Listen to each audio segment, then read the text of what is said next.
this point, we've looked at the identifier associated with variables, and we've also seen how we can use the assignment operator to assign a value to a variable. Now we're going to look at the last component of a variable, the data type. The data type describes the kind of information that's being stored. And so far, we've seen 3 different data types. We've seen the integer data type. Integers are used to store whole numbers, like 1, 7, 7 million, and 3. We've looked at floating point values. That's a special term that means a decimal number, like 3.1415 would be a floating point value. And we've seen examples that store string information. That's a computer science way of referring to text information, like the string University of Mary Washington or the string Karen. In Python, there's a special command that lets us find the data type associated with any variable, and it's called the type command.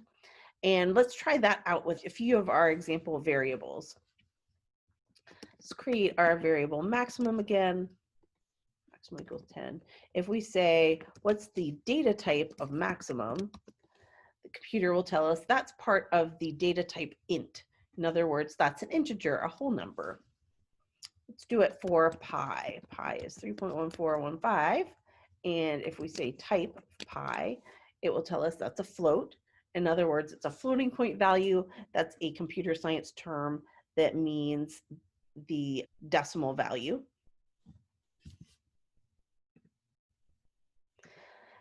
And then finally, let's declare our variable uname equals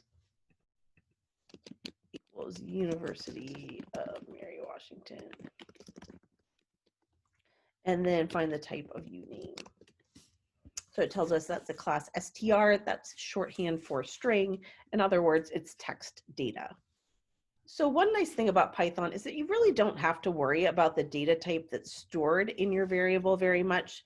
We will find that we have to pay a little bit of attention to it because certain commands that we use will act differently on different kinds of data types. And so it's good to just be aware of the fact that there are different data types for integers, floating points, and strings, and to pay attention to the fact that some operations that we perform might work differently on, say, integer values than they would on string data values. So in this lecture series, we've been learning about variables, which are named memory locations that we can use to store information. Variables are what allows us to keep track of information in software over time. It's kind of like creating a memory bank for the computer. Every variable has 3 parts to it: the identifier or name, the value, the information that's stored there, and the data type, which just represents the kind of information. As we're storing data in the computer's memory, it can change over time, but the computer only remembers the most recently stored value.